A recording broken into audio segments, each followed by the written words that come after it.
Thanks for joining us on the Better Business, Better Life podcast. I'm your host, Debra Chantry-Taylor, and I'm passionate about helping entrepreneurs lead their ideal lives by creating better businesses. Because as I always say, life is too bloody short.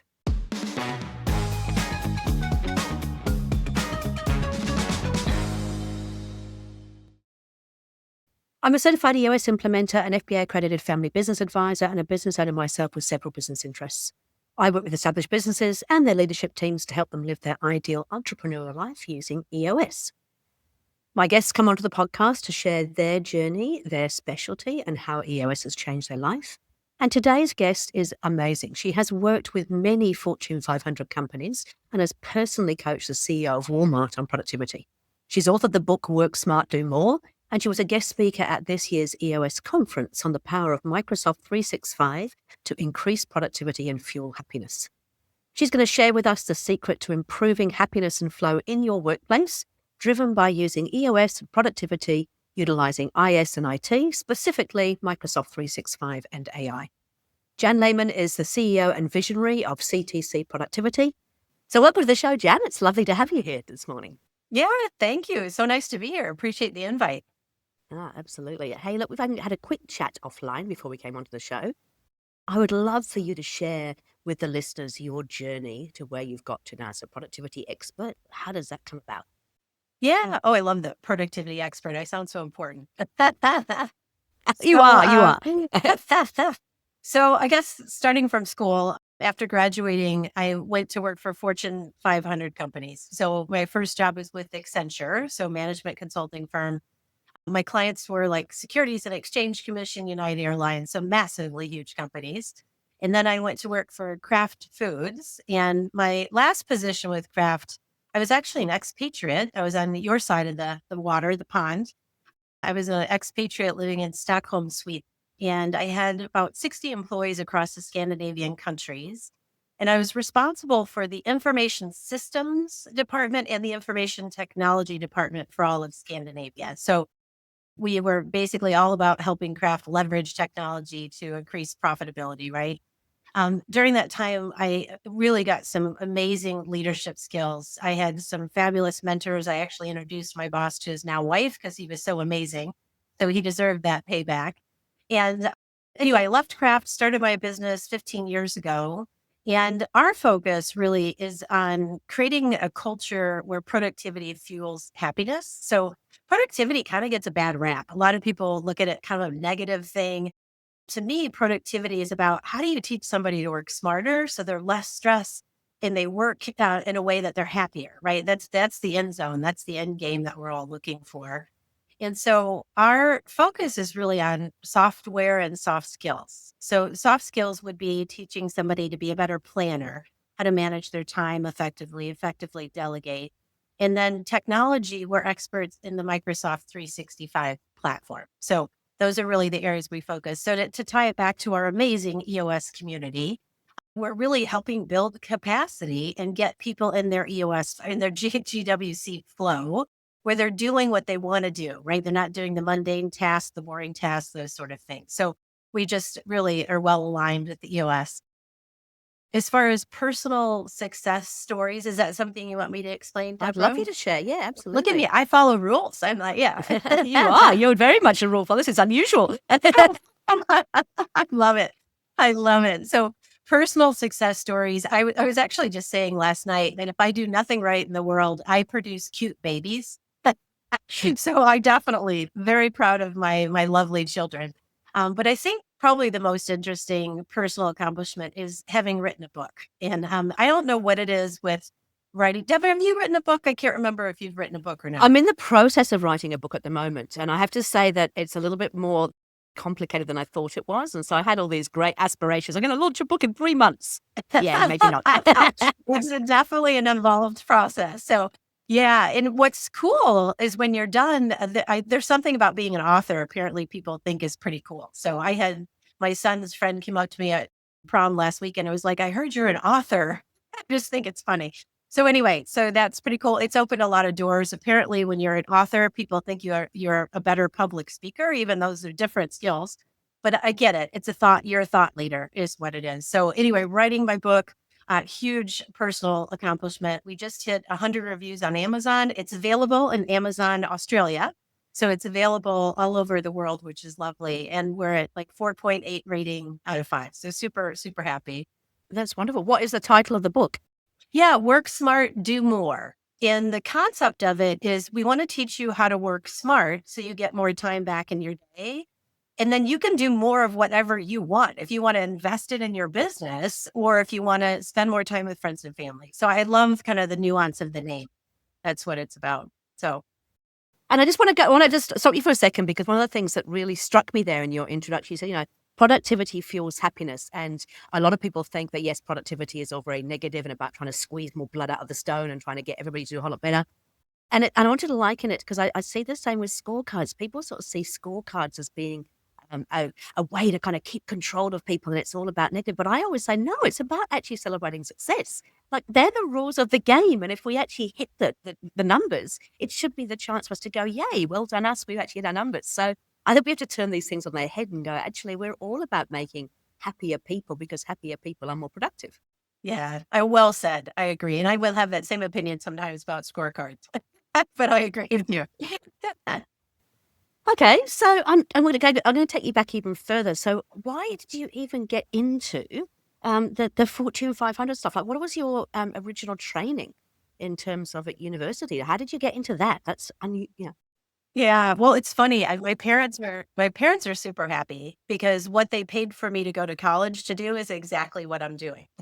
So, so I studied at Indiana University, the business school, focus on process improvement, leveraging technology. So what I trained on is exactly what I do. I also got my second superpower at IU, which is I have a psychology degree. And that's my secret weapon. I got to be honest, Deborah, because telling you a bunch of productivity hacks does nothing if I can't change behavior, right? And rolling out software does nothing if we can't get people to adopt it. And so I was very lucky. I probably, like a lot of people, I just gravitated to the subjects that I really loved and were excited about. And you naturally do better in those subjects.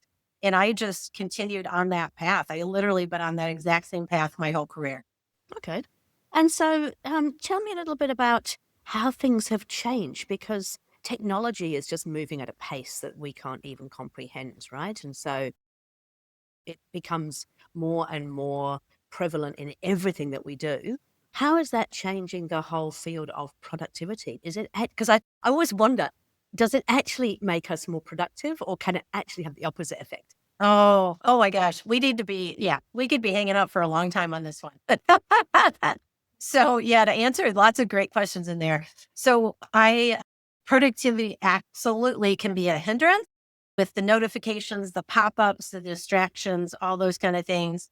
It is definitely a hindrance in this day and age when companies don't really explain how to use your suite of tools. So people are confused and unclear and that kind of stuff. And then it's at the same time such a huge productivity gain and a huge opportunity.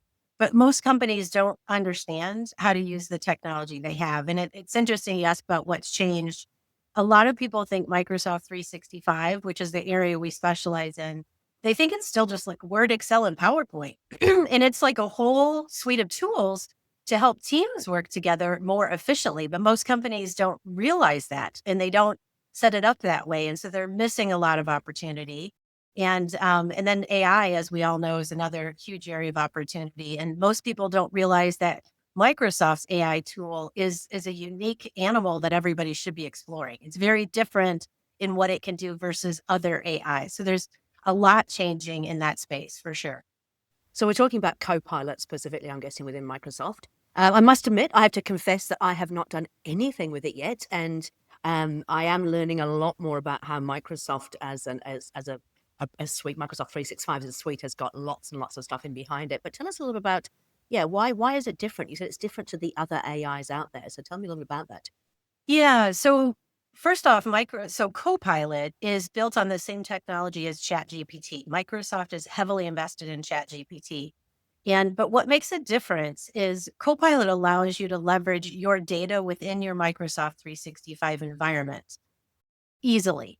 And so it's part of the reason why we're on a bandwagon of getting people to get rid of third-party applications and be all in with Microsoft. We don't sell Microsoft product. We just see the waste. And so when you get rid of third-party applications, your data is all in Microsoft. CoPilot now has easy access to it.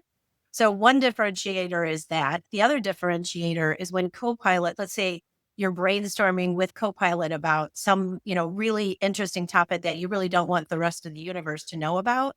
When you're using CoPilot, it actually keeps those results confidential within your Microsoft 365 environment and even follows the permissions within Microsoft. So not everybody in your company could actually see the result. Now you need to know what you're doing with setting up permissions and security and all that stuff. But that's one of the really unique things about Copilot. So we're always saying, always look to Microsoft to use their software first. And if it doesn't meet your needs, then by all means, bring in other software. There's no doubt there's a need for third-party software. Just don't start there. Okay. And as you said, it's a lot more than just Word and PowerPoint and everything else. So how would people even start to think about how they can improve productivity in their, like, what are the warning signs that you're not being productive, first of all, I guess? The warning signs that you're not being productive, well, usually it's stress. I'll be honest. What's happening for a lot of people is, I would say most people that reach out to me for coaching or whatever, it's I'm on the verge of divorce because I'm never home. I'm stressed out, all that kind of stuff. So to me, stress is a huge warning sign that people are not working as smart as they could be, for sure. I Yeah, I think that's the big warning sign. I would say in unless if you're doing like billable hours, so often we will have law firms reach out to us and they'll be like, "Jan, my people are working like 12-hour days and they're billing 6 hours. I don't really know what's going on, but there's a disconnect, right?" And when we get in there, we can see where their waste is. Really, to your point about technology, often it's interruptions and distractions, bouncing people around. They're doing bouncing from one topic to the other. A lot of people really think productivity is moving fast and juggling a lot of plates. And it's not. Productivity is a much slower pace. It's much more intentional. It's a lot more white space on your calendar. So I have great job security. That's all I can say. For sure. Yeah. So the signs are a bit of stress, overwhelm, but working too many hours, not really feeling like you're getting ahead and potentially juggling too much at one time, and that causes stress and overwhelm. And so then how do you, as a productivity kind of expert, what do you do in terms of where do you start with these people? Well, it depends on what we're working on. So if we're talking to an organization, so if I'm talking to a CEO and I'm asking what the pain points are, if they start talking about communication, collaboration, accountability, organization, team challenges, I know there's something in the Microsoft 365 suite they should look at, right?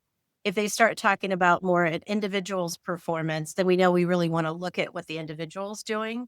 And if I'm ever doing individual coaching, we always start by asking questions to try to get to the root cause of at least what they think is getting in their way.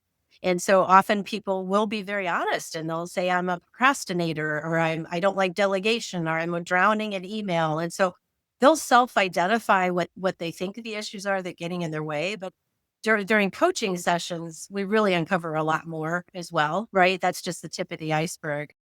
But yeah, we have our ways to kind of get in there, ask questions about business pain points, personal pain points, and really kind of work our way through getting them to, yeah, exceptional changes for sure. And obviously, as you said, that's where your psychology stuff comes in as well, because you're actually able to kind of delve deeper and I suppose embed the way that they actually are using these tools. Actually, no, you tell me how you do that. So you said that it's really helpful with your psychology background because you can have all the best tools in the world, but if somebody doesn't adopt them, they're no good to you. So what is your approach when you're looking at changing things in an organization? Yeah, well, if we're rolling out something like a Microsoft 365, like the adoption of the software is one of the hardest things. There's no question. And so there's a lot of strategies to it. Part of it is you want to really focus in the what's going to be the biggest benefit, the low-lying fruit to get people excited, right? So we always say like everybody's about what's in it for me right now because we're drowning. We're all drowning. So don't give me another piece of technology unless it's really going to help me. So it's a strategy to really think about what's something that's going to benefit the person. And then we always say when you're rolling out 365, if we were working with you, we always recommend pulling together a pilot group. And the pilot group is the one that's going to learn about the technology first, and help connect the dots between the business issues and how to use the software. And together we really lay out this plan. And I always say that this pilot group, they really need to be your internal champions and your marketing people, because they need to get people excited to get the groundswell going. And what will happen is, inevitably we'll roll out some of the technology to one department. And then everybody is hearing in the hallways, like, what do you mean we have 75% less emails? Like, what can we be the next people to go? So there's really a master strategy here, right? About how do you roll it out. And then it gets to the point, though, you'll be at 80% really adoption, and you'll have their curmudgeons that just don't want to change. They don't want to leave email. And that's what I always tell leaders, like, that's when tough love has to step in, right? I'm not going to respond to your email anymore. We're going to be having our conversations in the new communication platform. So there's a lot of strategy. Some of it's psychology, some of it's just good business strategy, but it's a lot about how do you get people excited about technology, and then they start to become those internal champions. I love it. And you're right. The marketing department is always a great place to start because we do get excited by those things.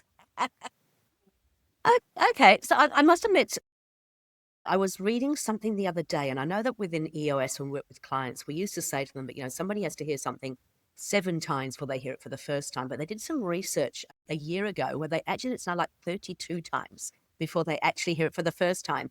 And I always used to laugh because I used to say to leaders, it's like, you could sit there in your mind going, but I've already told you that once. And you say, well, if you told them that once, you've got 6 more times to go. Now it's actually 31 more times before they actually really hear for the first time. So it has definitely changed. Technology has changed the way that we have to approach things.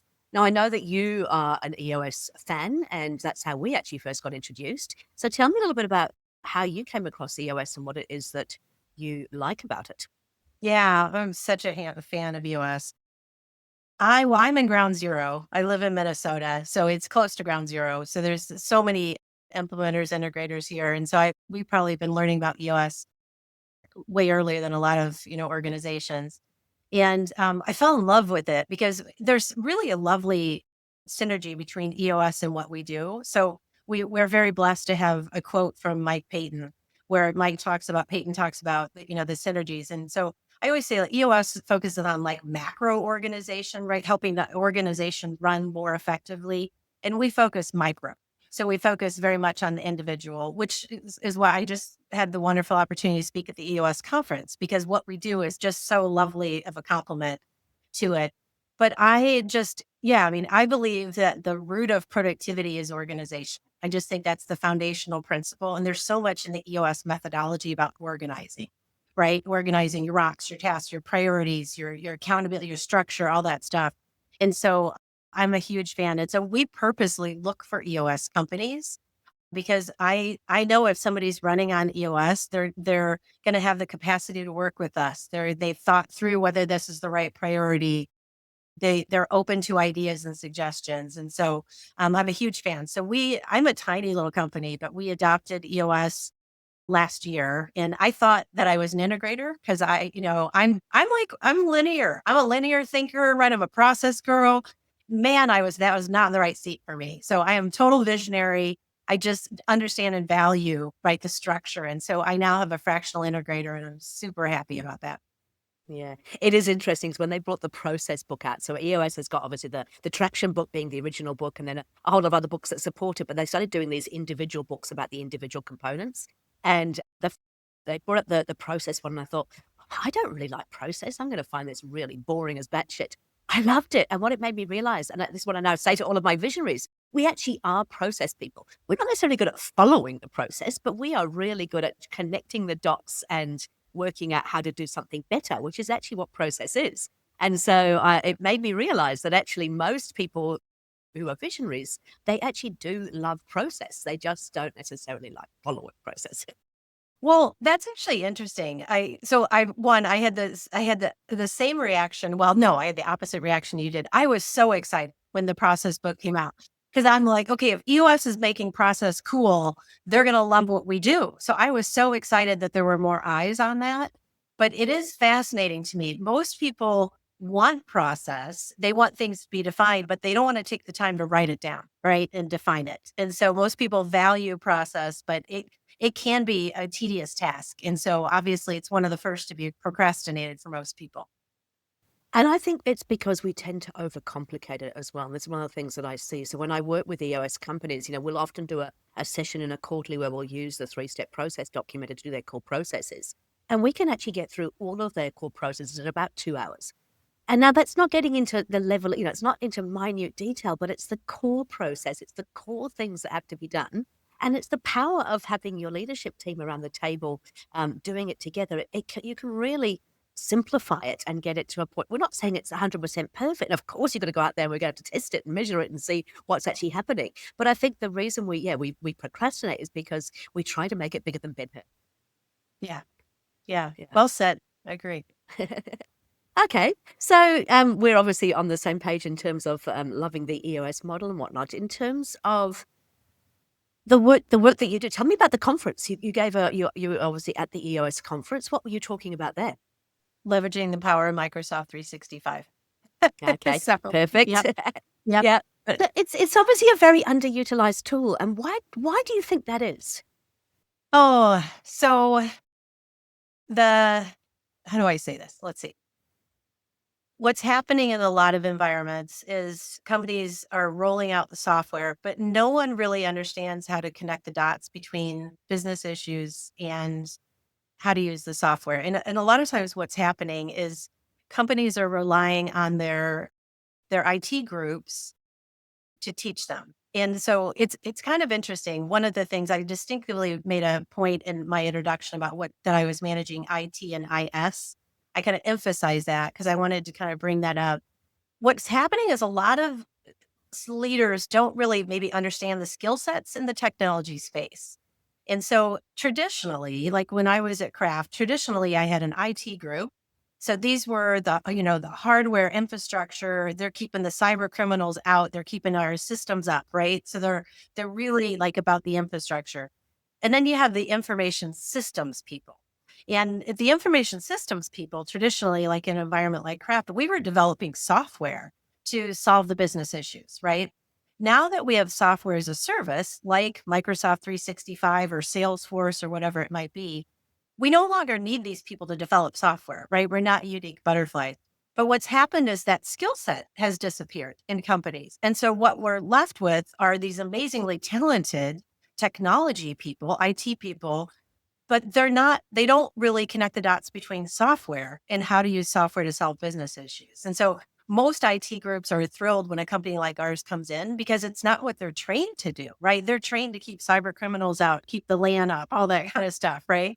And so that's part of the reason that we're seeing that really companies aren't taking advantage of software is no one's really telling them how to use the software. And then I sort of joke, I have had the wonderful opportunity of coaching the vice president of cybersecurity for Walmart. That's Fortune 1. And I'm teaching him how to use the software. So I'm like, if I'm teaching a Fortune 1 company how to use the software, I'm not sure who Microsoft's teaching. So, and I make fun of them. I know they're out there and they're teaching, but I say it in jest. But it is kind of funny. So really, there's just we fill a very unique niche in helping companies understand these business issues can be solved by using the Microsoft platform. And yeah, just companies are not aware of the power of the technology. So Okay. And so where do businesses start? If they're thinking about, we must be able to do, because I think I would say probably 90% of all of my clients are actually on Microsoft. There's very few that are not on the Microsoft platform. But I see that they do. They have all sorts of different software from all different parts that they're trying to kind of pull together. So if they're thinking about that there must be a better way, where do you start? What's the process that you go through? well, take inventory. I think it's a good way to do it. And so really look at what's all the third-party software you pay for. And then really you need to get educated on the Microsoft suite, quite honestly. And there's lots of places you can go and look, but if people are interested on our website, on our resources page, we've got like years of Microsoft 365 webinars on different apps and tools. Also, our case studies, I think, are really interesting because our case studies are written from our client's vantage point of what was the business issue, what did we help them use in the technology space, and then what was the ROI. And it really opens people's eyes to, oh, well, we have that issue. We could use that software. So it's really taking the time to get educated on what exactly does the software do. And then if the third-party software is unique and different and it meets a particular need, don't get rid of it. Like the whole point is if your software you're paying for can meet your need, then get rid of the third-party software. But and sometimes we can really fill a void quite often with the software as well. So we'll have customers that often they'll have an ERP tool or enterprise resource planning tool or a CRM, customer relationship management tool. And it's super good because of their industry or whatever, but it's lacking in a particular area. And so you can actually build out really sort of, we call them SharePoint supplements. A lot of people think SharePoint is just where you store your documents, but SharePoint is actually where you can build out robust applications. And so we'll build out robust applications to kind of meet the needs where keep your third party software, but what it's not doing for you, we can build out a solution in Microsoft. We built a solution for running EOS in Microsoft 365. So, and that's part of that solution is a SharePoint application combined with some of the other tools. And there's just, huge opportunity. Oh, that's fantastic. And going back to your personal experience of EOS, so you said that, you recognize you're the visionary and you've got yourself a fractional integrator. What has it done for your business? Because this is what I love about EOS is that I work with companies that have got 600 staff and companies that have got 12 staff. And yet the EOS framework can still help them. So tell me a little bit about how it's worked within your business and what it's done for you as a business. Yeah, so we realized now as we look back how much we were spinning our wheels, right? And we just were never the name traction for that book is so perfect, right? Like we just were spinning our wheels. We weren't getting stuff done. Part of it was, I think a big part was a lack of clarity of roles and responsibilities. We thought we were crystal clear what we were doing, but we weren't. And that sort of stuff. And then laying out the vision and the targets, 3 years and all that stuff, we started to really then be able to pick and choose the right things to focus on. And when you don't really identify where you're headed, it's kind of easy to pick maybe a little bit more short-sighted rocks, right? So it was really helpful to go through that whole exercise. And yeah, I'm just a huge fan. I recommend we often will have companies reach out to us because they think we teach people how to run EOS because we do so much in that space. And I'm always like, no, here's an implementer, here's an integrator. It's not what we do. But I'm a huge zealot for it for sure. And I'm really interested because one of my other businesses is actually providing fractional integrators into businesses for those who, because the integrator role doesn't have to be a full-time role. And in fact, in many organizations, it isn't. It's a 1 or 2 day a week kind of role. So tell me about your fractional integrator, what benefit that has brought for you as a visionary? Because, most people listening are probably visionaries like ourselves kind of, and maybe struggling with the big picture versus getting really into the weeds, getting sort of stuff sorted. So tell me a little about your fractional integrator. Yeah, Deborah, I think you're so smart to have that organization. It's so needed. And I refer a lot of my clients to fractional integrated companies like that because not everybody can afford a full-time integrator, or maybe they're just starting out, they're trying to understand it. So it's been huge for us. And we've been able to sort of scale up and scale back given kind of, cash flow, different things of the services. What I like about it is, we get to the point where we are bigger and I want to have a full-time integrator, I will be using my fractional integrator to help me hire, train that person, vet them. Because as a visionary, I don't want to do that. Right. So I am a huge fan of fractional integrator companies. It's a great place to start. And even if you have a full-time integrator, bringing them a fractional person in to coach and develop that person and help them. Because I will meet full-time integrators that are questioning if they know what they're doing, right? They have confidence issues around it. And the visionary is not going to help them, right? Typically. And so again, these fractional companies are just a brilliant concept. No, that's what we find as well. It's like you can have somebody who perhaps is the perfect integrator in the business, but they've never done it before. Or it's the first time that they're really taking full accountability for the profit and loss, for the business plan, for really driving the business. And as you said, that the self-doubt creeps in, but also it's difficult because working with visionaries, we're quite a unique breed, aren't we? And so we're not necessarily all that supportive, and we certainly don't want to dive in and get into all the detail, which means they can often feel a little bit lost. And so I think, bringing that fractional person in can actually help, as you said, to coach and train them and also make sure that they understand that what they're doing is perfectly normal, having somebody else to talk to. We actually have a mastermind group as well for integrators, which is for people who are probably on their first kind of role as an integrator, and they actually get to meet on a monthly basis with other integrators just to talk about some of the challenges they have with the visionary, but also with the rest of the team. Yeah. That's brilliant too, because it can be lonely. It's lonely for the visionary, lonely for the integrator. So the masterclass sounds wonderful. Hey, one last question about EOS. In terms of, do you have a favorite EOS tool? Like, what's been the game changer in your business in terms of the EOS system model? Wow, that is a tough one.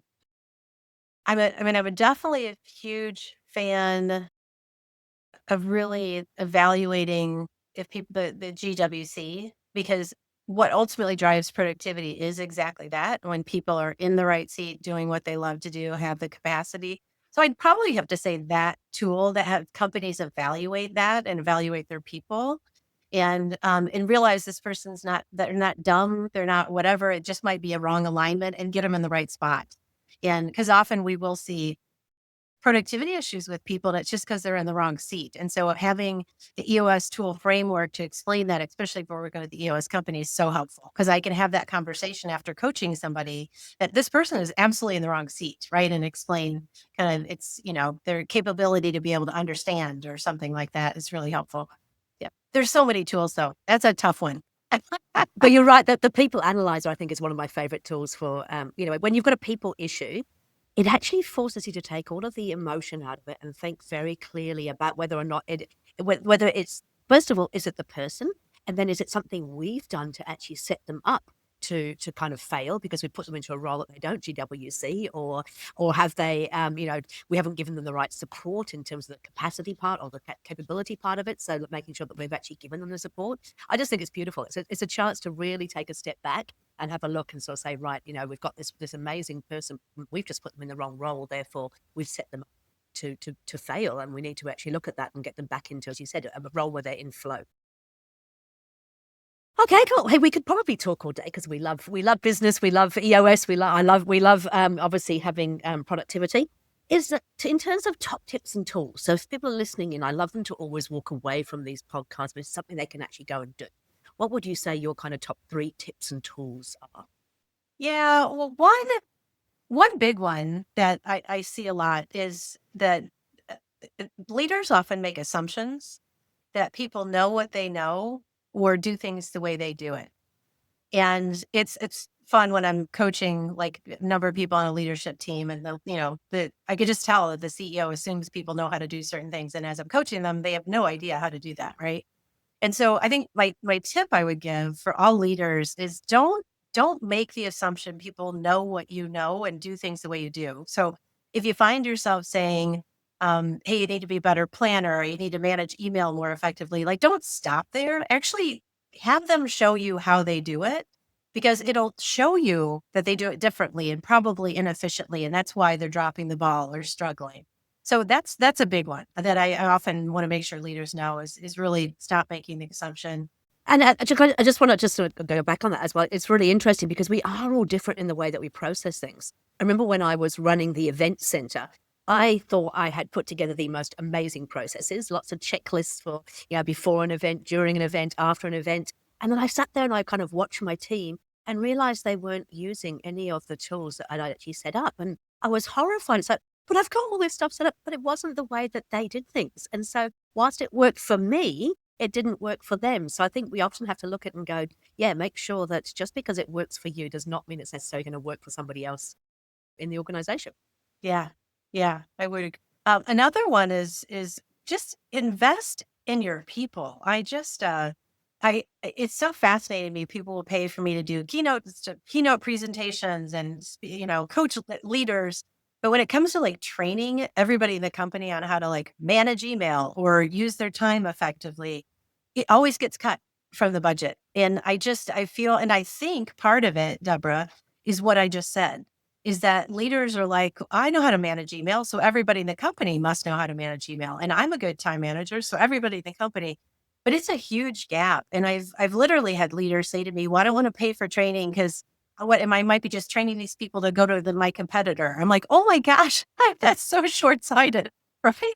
Or they're like, people are multitasking, they don't pay attention. And so what I see happening is they throw the baby out with the bathwater. So yeah, there's going to be the people that are just not going to pay attention in a training. But why would you not help the people that want help to work smarter. And so it's definitely a blind spot for a lot of leaders. So I would love to see whether not just my training, all training, where companies really start to prioritize it more and just focus on, even if you helped 25% of the people on the training, if you can get an ROI on that, which is not that hard to get an ROI on it, it's worth it for the investment. But yeah, it's been a tough sell. So I'd love leaders to be a little bit more open to it. Open. Yep. So don't make assumptions. Invest in your people. Look, it's easy to get return on investment when you're looking at training. And the final tip. Final one's got to be the using the software thing, right? So just really evaluate what your software is. Take the time to do that inventory and really look at, stuff like companies are paying for licenses for tools like Calendly, which is like a tool you can use for scheduling. There's a Microsoft version of that. Why are you paying that for everybody when you're already paying for it with Microsoft? So it's doing the inventory to see where you have a duplication of you're paying for it twice, for sure, would be a third tip. And that's, I guess, getting the inventory is reasonably easy. It's actually amazing, isn't it? When even in a small business like ours, when you look at the amount that we spend on software, it can be huge. So you imagine that in a much bigger organization, there has to be room for improvement there, right? There is in small companies. I mean, it's huge. The ROI you can get even in small companies. We helped one company, it was only 3 people, and we helped them start to use Teams, built a little SharePoint application, and it didn't cost much money at all. And we saved them 3/4 of a person. Like they were about ready to hire a 4th person and didn't need to, just by showing them. So even little bitty companies get massive value from it, not just big. Okay, that makes perfect sense. And there's just one last thing I want to explore a little bit before we finish up. So in terms of AI, it's the buzzword. Everybody has different opinions about whether or not it's going to take away all of our work. I believe that it actually frees us up to do more valuable work by taking away some of the mundane stuff. But what's the key to using AI successfully, in your opinion? So the key is making sure there really needs to be a business strategy around it and a kind of a company-wide approach. What's happening right now, it's phenomenal. Everybody's playing and doing stuff, but we're starting to see really icky things, right? Like you can just tell these are AI automated emails going out to clients and customers, and it gives a really bad impression. So it's great people are playing, but there should be more of a strategy, maybe a little bit, definitely more governance around how to do it and really come up with the way of how do we teach people, what are the rules, the ins and outs of it, and roll it out in a more, a little bit more organized approach, I guess would be a good way of saying it. But oh my gosh, it's going to save so much for productivity. I mean, it's going to free us up for so many different things. I'm a huge fan. There's just opportunity to do it a little bit better. So I don't know. I just think we're looking sloppy right now to our customers in a lot of areas. And you're right. You can see pretty easily when something is actually written by AI. So I actually use it. I use it myself for helping myself to write articles and things, but I'm very, very careful about the way that I brief it. I've got the ideas. I'm having a conversation with my D2 to get to the end result. Whereas I think some people just, they see it as a way to just pump out stuff quickly, and it's becoming very generic. Well, you're doing it right, Deborah. You should have the final eyes on it because a lot of times it's rewriting something very differently than what you intended. So people are trying to use it to go faster, but they don't remember they should be that audit check before it goes out in many cases. So yeah, agree. And what about the CoPilot in Microsoft? Is that going to make finding things easier? This is my little frustration in terms of SharePoint or any of the file structures that we have. It's often difficult to find things. I'm assuming that this is going to make things a whole lot easier in terms of being able to find the right stuff. Well, so it sounds like your Microsoft environment's not set up properly to start because logically, there's a logical way to set it up so it makes sense where everything is, and that we'll see that as a gap in a lot of businesses. And the search, just the basic search in Teams, is significantly better than the search in Outlook, and so you can easily find stuff. So maybe not knowing how to explore Teams for search, but then yes, Copilot then adds on to that. So we have a client where they wanted to create like an Excel spreadsheet to list like whenever they have an issue and what the solution is. And they realized like nobody in the company is going to fill this out, right? People are too busy. So we've developed a Copilot agent for them. So their own private like Copilot tool. Now that group just asks the questions and it scrubs all the data, finds where that discussion was and comes back with the answer. So it's exactly what you want. Is it's allowing us to leverage our data, pull the information super fast. But I would definitely encourage you to consider making sure your environment's set up properly at the beginning, because CoPilot's using your data. So making sure your data is all in there and set up properly is important. Yeah. I think it's probably a challenge for most businesses. I mean, I've been running my business for 20 years now. And I, and I'm sure that I'm not even certain, because it would have been me in the beginning, just me. And so everything was done the way that I did it. And I'm pretty certain we have not had any chance to review it. So I imagine others are probably sitting there in the same situation, whether you've never really done a full audit of where things are at or what could be done better, which is obviously where you help. One last question. The biggest turnaround that you've seen, you've got case studies on your website where you can talk about how you've actually helped people. What do you think has been the biggest turnaround that you've had with a company that you could share with us? God, there's so many. I think let me touch on just coaching results, because I think that one is just happening over and over and over again. So on average, like, we deliver a 10% bump in productivity when we coach somebody. And a 10% bump is like giving somebody over a month back in their year. It's like, that's not small potatoes. And that's the average on what we deliver. One of my favorite things, though, is like, I was just coaching a controller and we bumped her productivity up 15%, but her job satisfaction went up over 70%. Like, we see those high marks on stress reduction and job satisfaction, like, out of the park. And so that, to me, is our business best success, is we are reducing people's stress levels. We're teaching them how to work smarter, get in their GWC flow. So I love that we, on average, deliver a 10% bump in productivity, but the employee engagement scores and all that stuff are the best reward I could get, for sure. And I guess that links back to my one of my favorite EOS tools is the delegate and elevate. When you're doing things that you love and you're great at, that's when you're happy, isn't it? So it's about being in flow and getting rid of those things that you're not so good at and perhaps don't like. Yeah. Fantastic. Hey, Jan, look, so much gold in there. So, just the three top tips again. Leaders, please don't make assumptions. Make sure that you're actually looking at what's really going on. Invest in your people. It's not hard to get return on investment. And as you just said, if you can make a 10% saving, that's a month of a person's time in a year, which is not insignificant. And then please have a look at your software inventory and see what you're doing and what you're using and where there is opportunity to make changes. And then obviously talk to someone like Jan, who can actually help you with putting together a plan to improve that productivity. Most importantly, so we get happier employees working in the stuff that they love. Okay, so we're going to pop in the notes of the podcast where they can find your website. So the website address is CTCProductivity.com. CTC Productivity. And your book again, just give us the title of that book again. Work Smart, Do More. Perfect. And you can find that on Amazon, both in Australia, but also in the US Yeah, as well. I know that. I found that out. I'm like, that's so cool. Yeah, it is cool. Hey, Jan, look, thank you so much for your time. I really appreciate it. Lovely to hear about the work that you do, but also have some with EOS. It's been an absolute pleasure.